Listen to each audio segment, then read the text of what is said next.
Good morning and welcome to the First Unitarian Church of Cincinnati. My name is Reverend Connie Simon, and I'm delighted to be here with you this morning. Located on the ancestral lands of the Adena, Hopewell, Miami, and Shawnee people, our urban community welcomes all with love, supports learning and spiritual growth, serves our wider community, and works for justice, equity, and inclusion. During the service, you may hear mention of programs or of other things that interest you. At the end, there will even be announcements of upcoming events. If you'd like to learn more about these events, our community, or any of our programs, please contact us at member-care@firstuu.com. We begin our time together by lighting our chalice, as we do every Sunday, the chalice, the chosen symbol of our faith. We do so with these words by Deborah Falk. A chalice lit in our midst is a symbol of our liberal faith, a faith built on the foundations of freedom, reason, and welcome, a faith sustained by acts of kindness and justice, a faith that envisions a world flourishing with equity and equality for all people, a faith that demands the living out of goodness, a faith that requires thoughtfulness, a faith of wholeness. This tiny flame is the symbol of the spark of all this within each of us.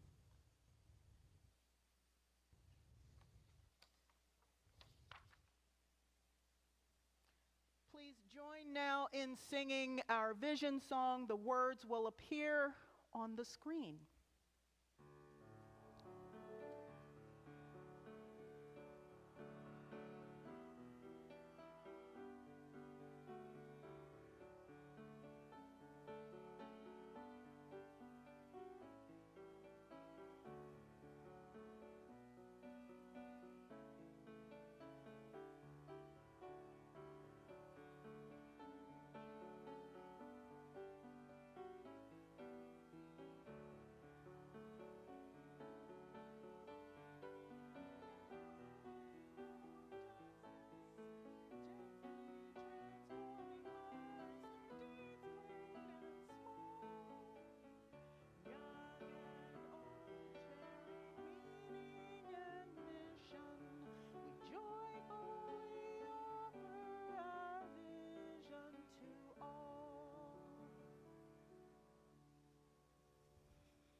When I was young, growing up at Heritage Universalist Unitarian Church, we would always light the chalice with a set of words. Love is the spirit of this church. The quest for truth is its sacrament, and service is its prayer. To dwell together in peace, to seek knowledge and freedom, to serve humankind in fellowship, to the end that all souls shall grow into harmony with the divine. Thus do we covenant with each other and with God. It has been near 20 years since I have said those words, and they are still ingrained in me. No matter what is happening in my life, the process, the ritual of lighting a chalice and those words, they can bring comfort unlike really anything else. Have you ever wondered, though, why a chalice? Why a flame? Why together? Well, here's some background for you.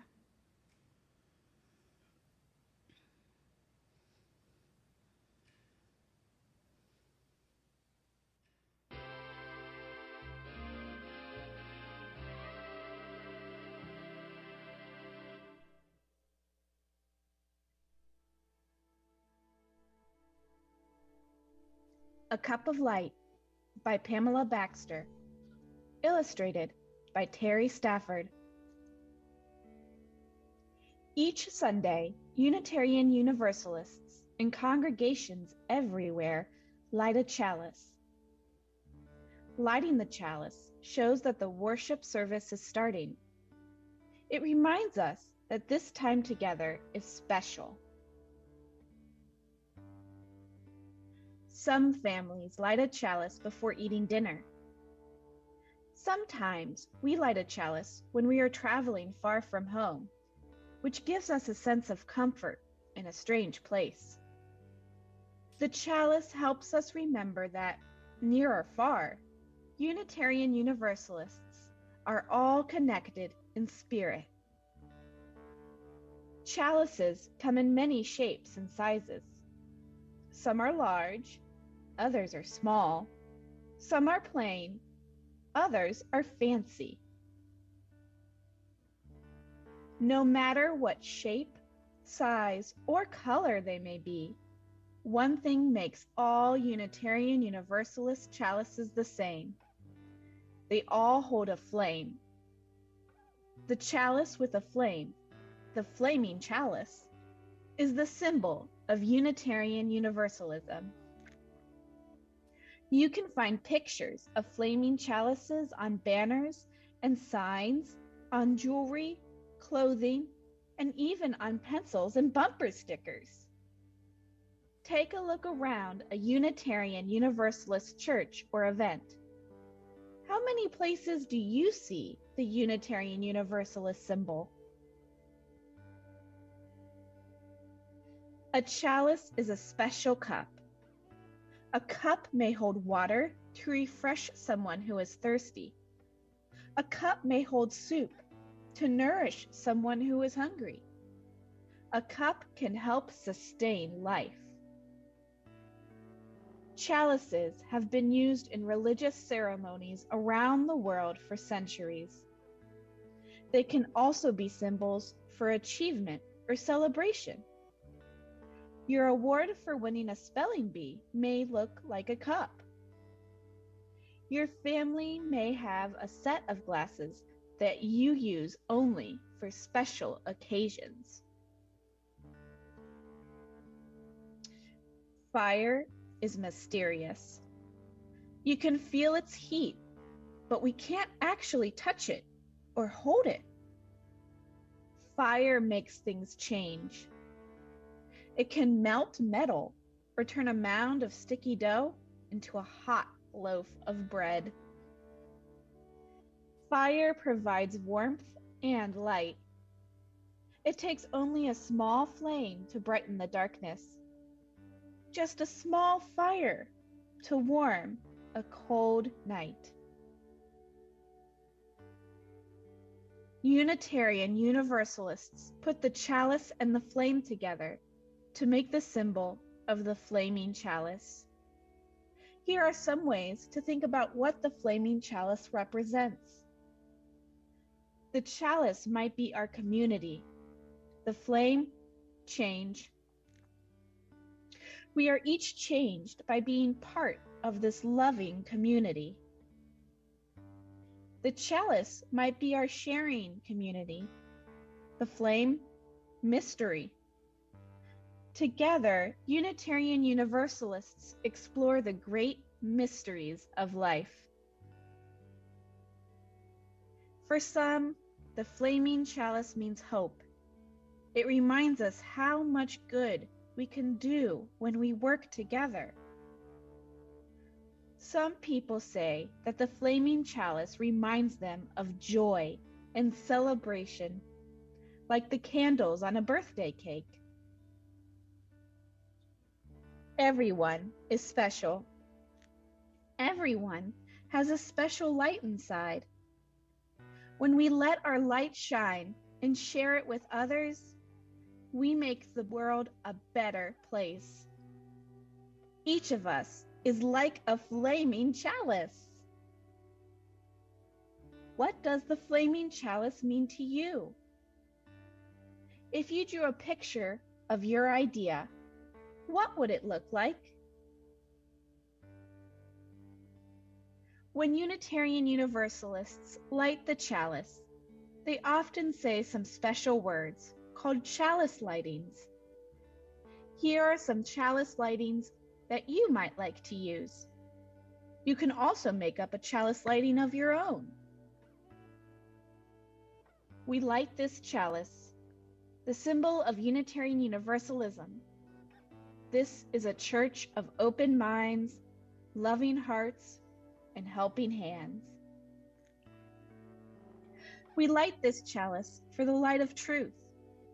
We light this chalice for the warmth of love. We light this chalice for the energy of action. Flaming chalice, burning bright, kindly share with us your light.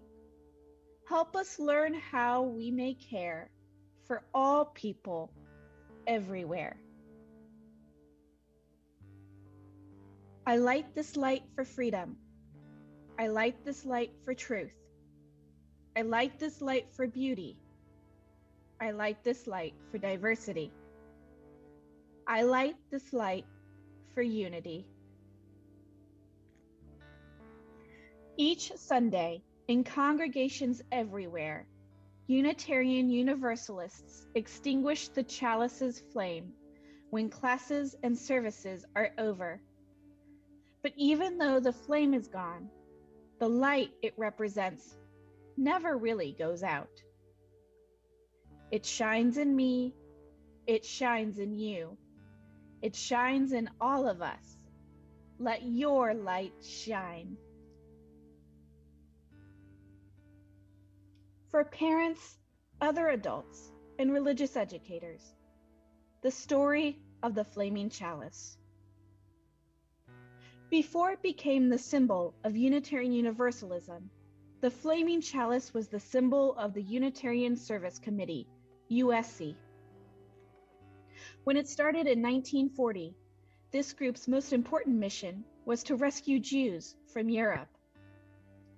The brand new USC needed a symbol it could use, something like that used by the Red Cross. They wanted a symbol of hope that said, "We will help you. You can trust us."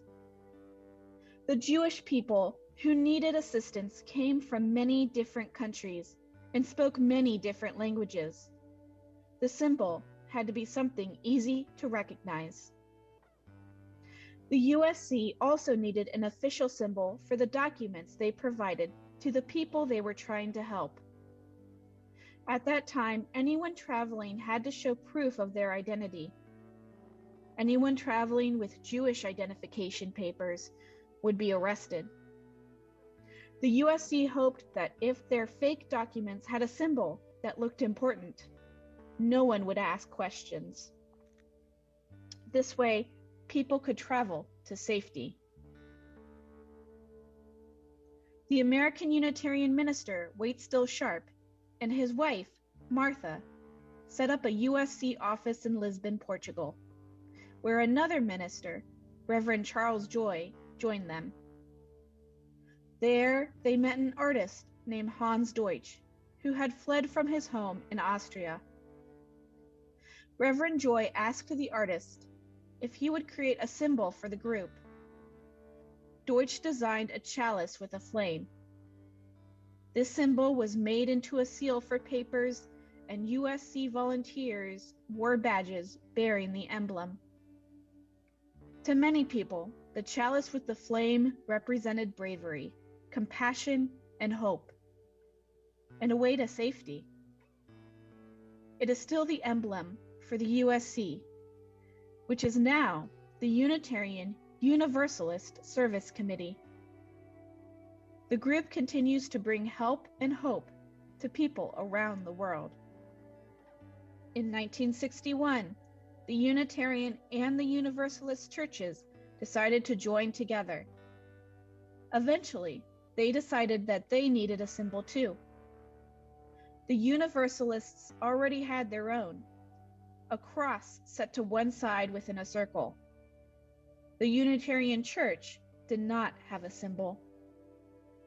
The Unitarian Universalist Association officially adopted the flaming chalice as its symbol in 1976. And lighting a chalice started to become a part of many Unitarian Universalist services. Long before that, children in Unitarian Universalist classrooms were already lighting chalices as part of certain curricula and programs. Lighting a chalice in adult services may have spread from something that started with the children. The practice of lighting a chalice in a classroom as children begin their learning and exploring time together each Sunday has become a common one. Today, most UU congregations begin their Sunday service by lighting a chalice. I wonder, what does the flaming chalice mean to you?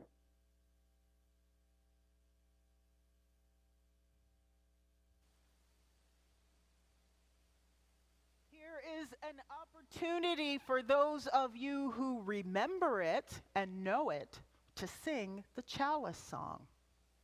And I'm going to rely on you because I don't know it.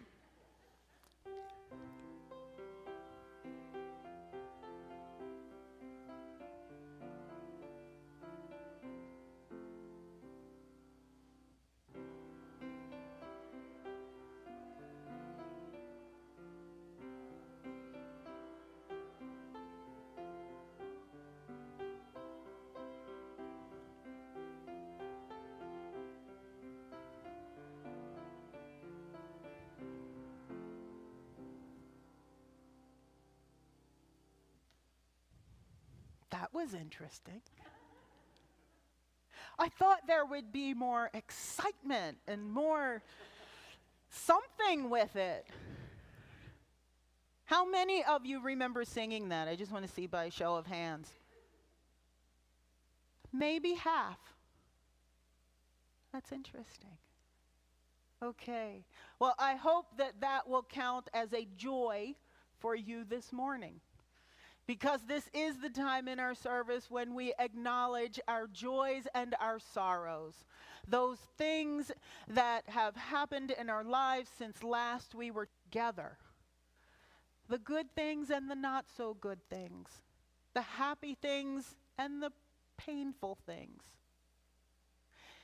We have a practice here, along with lighting the chalice, of dropping stones in water, with the stones representing those individual joys and those individual sorrows. The water represents the healing power of love and community.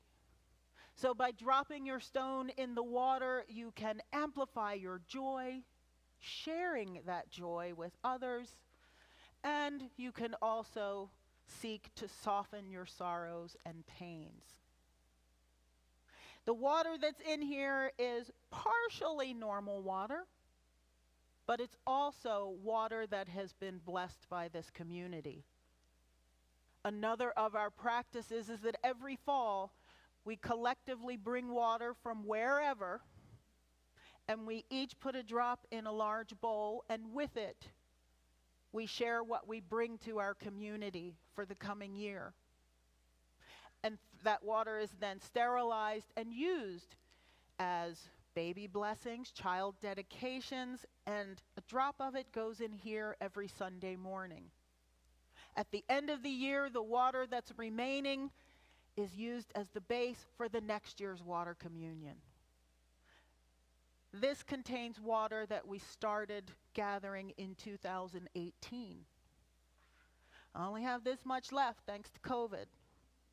And I'm hoping that we'll be able to have a water communion again soon. So our joys this week, we have many. I am delighted to see Jean rolling with us again this morning. We love you. And Fran Turner is back with us this morning. And Vivian Klein is back with us this morning. And anyone else who hasn't, that Brooke hasn't been here in a while, we're glad to see you back this morning. I see some visitors in the house. Welcome. Welcome. Another joy that I think we might share is that this evening is the spring equinox. Some of you will be very excited that warm weather is coming, that spring is on its way. We are delighted to have that happen. We are glad that the sun is out, that the sky is blue, and that we are able to gather. All the while recognizing that we have sorrows as well, that war continues, that we have lost loved ones, that we have folks around us who are ill and dying, that are lonely, that are dealing with physical and mental illnesses, that there is still poverty in the world, that there are people who don't have a safe place to go at night. All of these things are sorrows that weigh heavily on our hearts. I am going to invite you to share your individual joys and sorrows by coming up and dropping a stone in water. You don't have to speak anything out loud. I invite you to come up from the outsides, drop a stone, and then go back down the middle. Please come forward.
We drop 3 final stones. One for those we have named. One for those whose names we do not know. And a third for those whose names are carefully guarded in our hearts. I invite you all to join me in a moment of silent meditation, reflection, and prayer, after which we will sing "This Little Light of Mine."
Yes.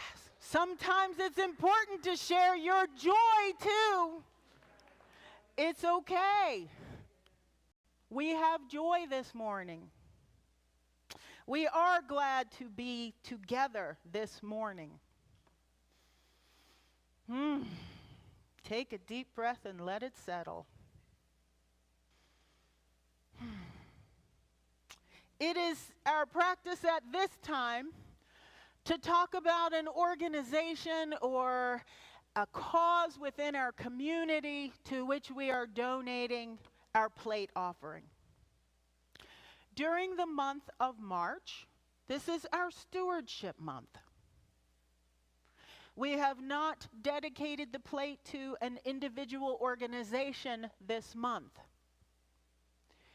Instead, what we do is focus on raising the funds that allows us to do the work that we do in community. So this month is our stewardship month, and in a second you'll hear from Nancy with more information about that. For those of you who are watching, who are not part of the stewardship drive, if you still want to continue to support our work in the community or any of the programs here at First Church, you can still do that during this month. It is easy to give to First Church. You can text the word GIVE to 513-717-7373. If you have access to our Breeze member system, you can click Give Now. You can give online on our website at www.firstuu.com, or you can mail a check to 536 Linton Street, Cincinnati, Ohio, 45219. If you are donating electronically, you'll have the option of selecting where you'd like your gift to go. If you are donating by check, you may write in the memo line where you'd like your donation to go. Thank you. Good morning. I am here to report from the Stewardship Committee.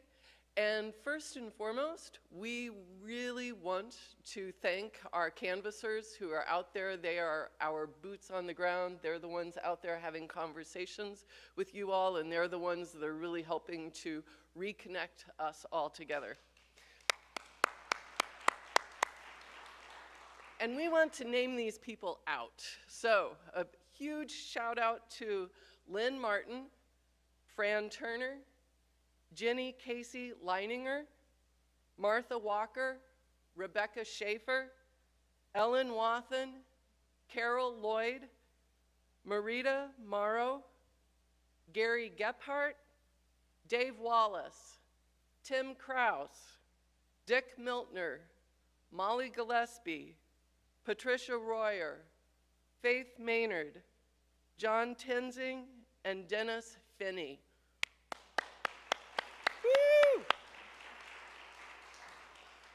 I think our canvassers are really, really enjoying connecting with you all, and I've heard feedback that you all are enjoying connecting with our canvassers. So if you haven't welcomed the canvasser into your home or your phone line or your email yet, please welcome them.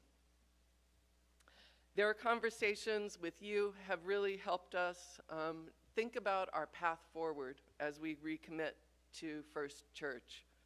We just have 2 weeks left in the campaign. So far, we have about 50 pledges. We're about a third of the way through our pledging units. So please log online or fill out the form and send it in. And now we're going to hear from the Morehouse family about why they give to First Church.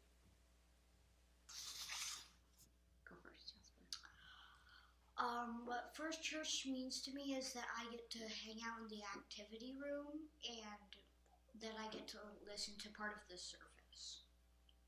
For me, I get to go play Uno with Mr. Steven and hang out with the junior high youth group. And I just like being part of a community that's there, and yeah. And for me, it's being able to gather in person with people from our community, not necessarily people that I would normally interact with in my social bubble, but people of all different walks of life who have so many different talents that they share with our community, with our families, like our whole lives, religious education. Those are the two that really touch our family a lot. And that's part of what First Church means to us.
You've heard the story. You know why we have a chalice now. Meredith shared that with us this morning. This chalice with its origins in justice. Did it surprise you to hear that the chalice itself is so new? Did it surprise you to hear that it wasn't a thing, that it was actually just a drawing when it started? Did it surprise you to know that our children are likely the ones who created the practice of using a three-dimensional chalice and actually lighting it? I think that for many of us, coming to Unitarian Universalism in these days, we walk into a building and they light the chalice and they talk about it as though we've been lighting chalices for the last 563 years. That's not the case. It is a relatively new thing. And it is part of why our faith is described as a living tradition. We know, most of us, that we are not a creedal faith, that there's not a thing you have to believe, that there's not some set of words that you have to recite in order to become a Unitarian Universalist. That's not what we are about.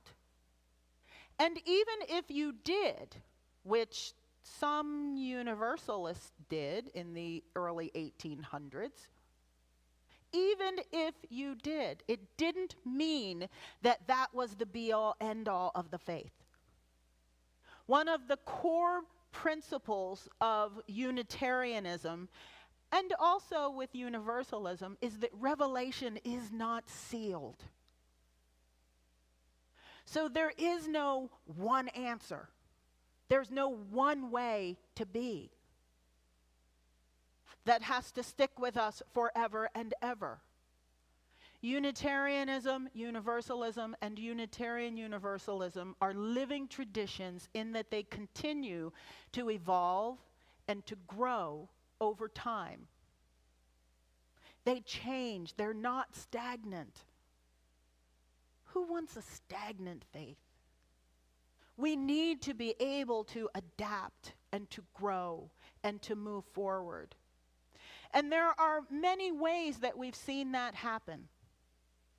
Back in the 1500s, it was called innovation.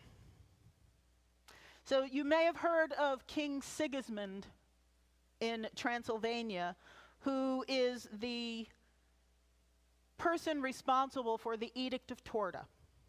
The Edict of Torda was the one that said, hey, there should be full religious freedom in the land. Doesn't matter what you believe. Whether you are Unitarian, Catholic, whatever you are. It's okay here. And think about the timing for this. Martin Luther had only pasted the 95 Theses up, 30 years earlier? So this is in the middle of the Protestant Reformation, when there are many new faiths evolving and branching and growing and just popping up everywhere. So for this particular king to say religious freedom is important is a really, really big deal. Well, unfortunately, King John Sigismund died in a carriage accident. His successor didn't quite believe as much in freedom of religion and religious toleration. He decided that any type of innovation in religion should be punishable by death, basically. Imprisonment. You were bad. So here comes Francis David, one of the most famous of our Unitarian ancestors, who decides that, I don't think I'm going to pray to Jesus. Jesus is a good guy, but my communication is with God. There is one God. That was the essence of Unitarianism, was that Jesus was a wonderful preacher and a real person, but not God. Well, King John Sigismund's successor, Stephen Bathory, really didn't appreciate that type of innovation and decided that Francis David should be sent away. He was sent to a hillside, well, I won't say prison, but it kind of was. He was exiled for innovation. We don't do that anymore. Our Unitarian faith, and I'll talk about Unitarians because the history of this church is Unitarian. Our Unitarian faith still held a belief in God. Look around this building. Look at the architecture of this building. It is clear that there were Christian roots in Unitarianism. It's very clear. And it's also clear that innovation continued in our faith. Look at the development and spread of humanism. Look at the changes in our theological beliefs. From going to being a fully Christian faith to maybe humanists, to those who are atheists, to agnostics, to all of the above. That's where we are today.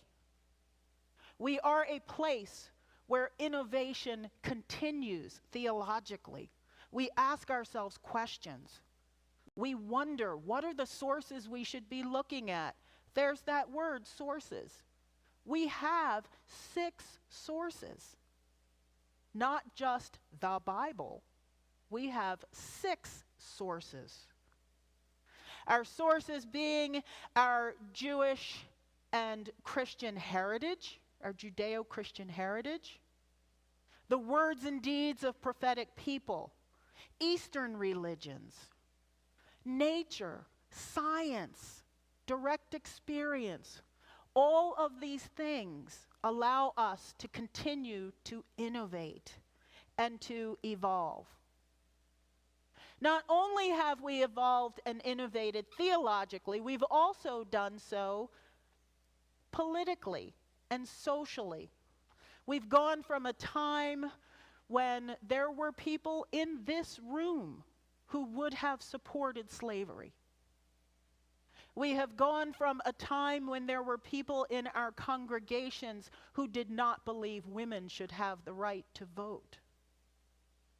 There was a time in our congregations when members believed that LGBTQ plus folks did not have rights. We have evolved. We have innovated in social and justice ways. We've done it, and we continue to do it in practical ways today. Think about our innovation and our thoughts and changes in beliefs on climate justice. We're working to save this planet in ways that we never thought about 50 years ago, or even 100 years ago. We're working to support voting rights and access to the democratic process in ways that we didn't quite do for a long time. It took us a while to get on board with women's voting rights. Now we're looking at it in terms of how do we protect everyone's right to be part of the process. We're looking at accessibility and inclusion. How do we innovate in those ways to make sure that our sanctuaries and our communities are welcoming and inclusive places for people of all physical and neuro abilities? We continue to innovate as a result of COVID-19. Think where we were, 2 years and a week ago. It was March 12th of 2020 when we made the very difficult decision to close the church. When Governor DeWine was on TV every day telling us, don't go outside unless you have to. We adapted, we innovated, we figured out how to continue to do our work, how to continue to serve our mission when we couldn't gather in this space. And today we continue to do that, because there are lots of reasons why folks cannot be present in this space. We are realizing that accessibility and inclusion are justice issues. They're not just issues of our convenience. That's not why we have cameras. Yeah, they are convenient, but it is also so that we can be more inclusive of more people. This is what Unitarian Universalism is all about. This is why it's alive. This is why it's vibrant. This is why it continues to grow and to expand and to change. It may not be the same Unitarianism that you knew in 1955, or even the same Unitarian Universalism that you knew in 1965. But what it is today is a vibrant and innovative and hope-filled living tradition. And may it continue to be so. Amen.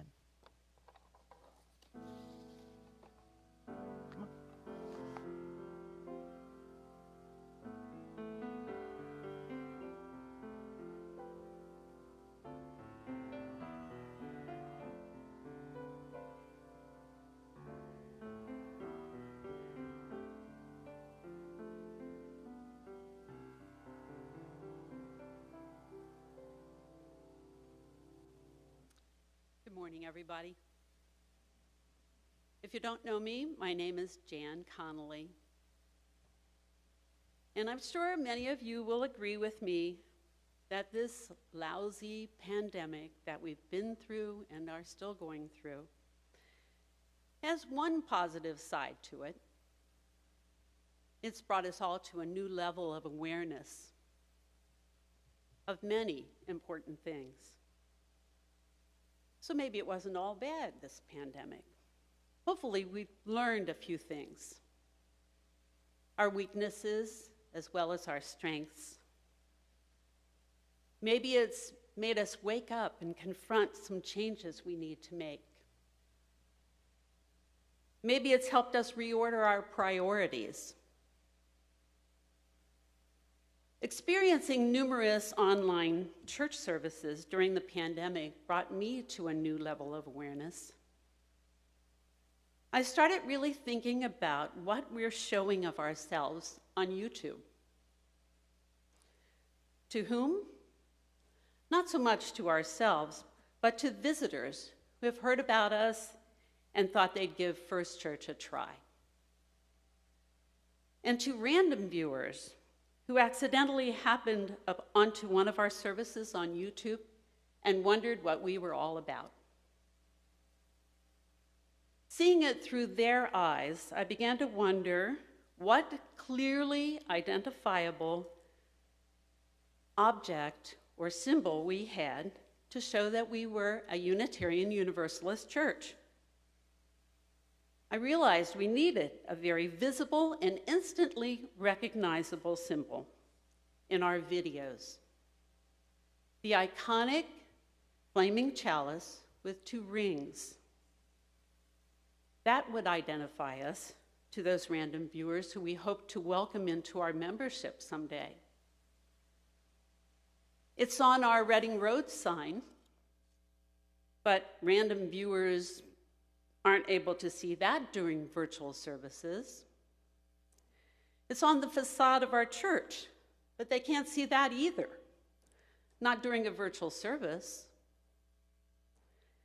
They don't see the lovely marble welcome wall with the famous flaming chalice etched in it.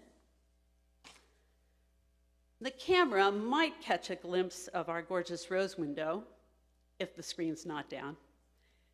But that's not an iconic UU image. And they certainly see the lovely wood carvings on our podium, behind or in front of our minister. Still, not an iconic symbol of UU. And they would briefly see our chalice as it is lit and extinguished. But during the pandemic, I asked myself over and over if it was an immediately unmistakable, recognizable UU symbol that brands us as a UU church. For one thing, it's missing the rings. And its location, determined by the baptismal font, makes it out of camera range most of the time. So I started doing some research. What types of chalices do other UU churches use?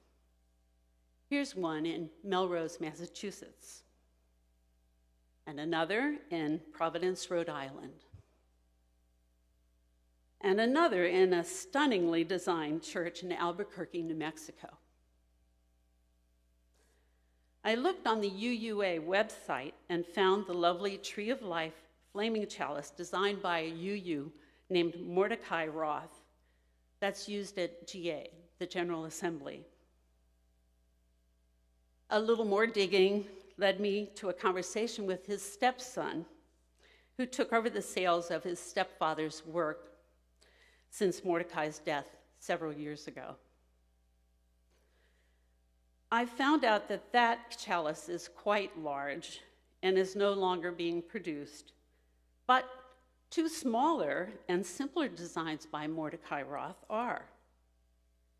Here are those two chalices pictured together. They differ in height and bowl shape and have slightly different bases. The shorter one is 17 inches tall and has a shallower, flatter shaped bowl. The flame burns from a wick that is inserted in the wick holder that is shown there. The taller one is 21 inches tall and has a bowl that has a slightly stronger curve. No wick holder is in that picture, but there is one available. Knowing that the Tree of Life chalice is no longer being produced, I began to wonder if a unique custom design chalice could be created by a local artist here in Cincinnati. So I contacted the metalsmith artist that some of you may know, Ursula Roma, who said that she would love the commission should that be our decision. With that in mind, inspired by the wood carvings of this podium, I produced a custom design as another option to consider. It looks very ornamented here, but those designs on the surface would be very subtle, very shallow relief. There are few other double ring chalice options out there. I was shocked and surprised by that. The ones we found were ruled out because they lacked quality of construction and were too small. I did as thorough a search as I could and presented all of my research to our board of trustees, who have approved the expense involved and who are now putting it to the congregation for a vote. So for the next 3 weeks, there will be 2 opportunities to register your vote: on the art wall or on Breeze. Please, just 1 vote per person. The choices would be the custom design, the large Mordecai Roth chalice, the smaller chalice by Mordecai Roth, and no change at all. I would like to note that I'm not insensitive to the fact that one of our church members, Jera Kavanaugh, now deceased, milled the stand shown here on the right on which our chalice sits. The actual chalice is on the left. We need to respect and honor Jerry's work. As a creative person myself, I'm particularly aware of that. But I would like us all to reflect on the fact that somewhere in our church's past, a need for change caused us to repurpose what had been the baptismal font. We placed Jerry's stand on it as a receptacle for the chalice. If we were to purchase a more iconic flaming chalice with 2 rings and position it closer to the podium, to be more prominent during our online services, I feel certain that we can find another purpose for Jerry's work. If you have suggestions for that, please share them.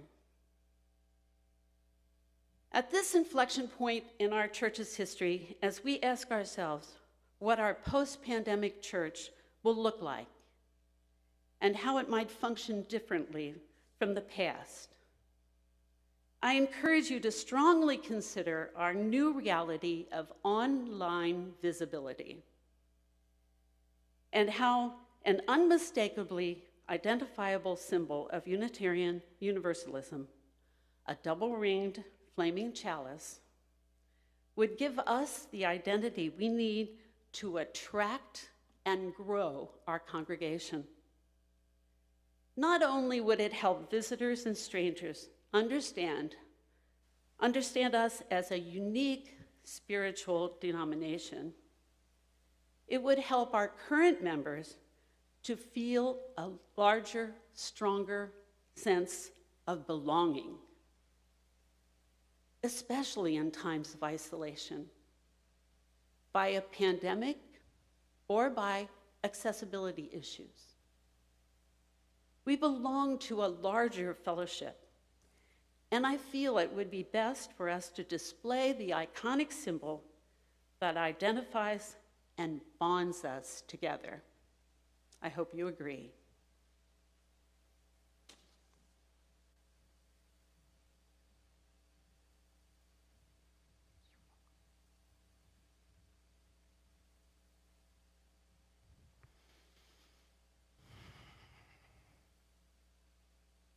It's much to think about, isn't it?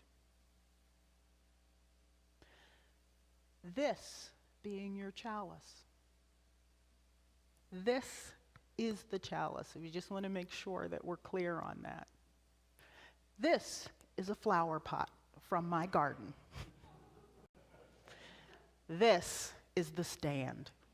These are three different things. So you will have the opportunity to share your feelings on what we want to do about the chalice.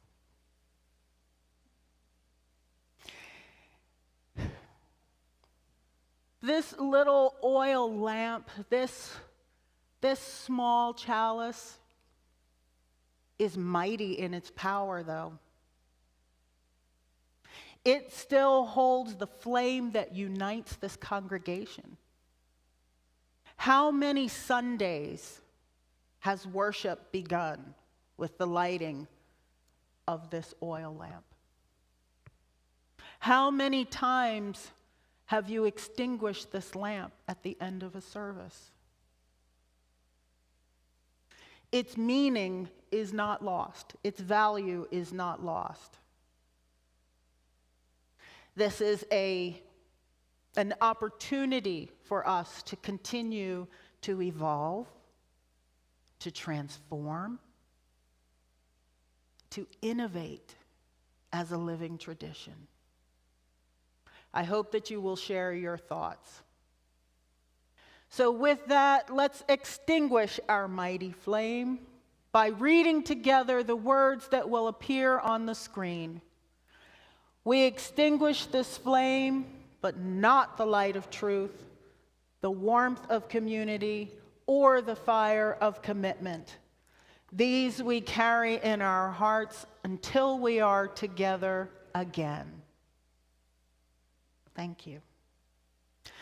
I have some announcements to share with you as we move from our time of worship into our world of service. Vespers is back.